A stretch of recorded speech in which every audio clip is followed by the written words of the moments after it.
Ayan na, bababa na siya. So, yan, ayan mga mare, tingnan yung maigay.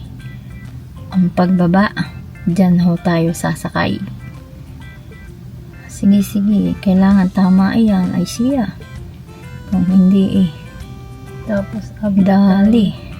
So, ayan na mga mare, kita nyo yung nagmamaniobra sa taas. Yung driver, binaba na ho. Ay, walang sasakyan. Walang sasakyan. Walang sasakyan. So, ayan. Diyan na po, mga mare. Kita nyo ga? Kita nyo? Ayan, mga mare. So, yan mga mare. Nakasakay na ho kami. Yan ho, ang itsura. Nandito ka sa loob. Ayan na mga mare. Malapit na kami. So, ayan o, ibinababa na ho nila. Kita nyo yan? So, yan na. So, ayan. Ayan na po. Thank you so much.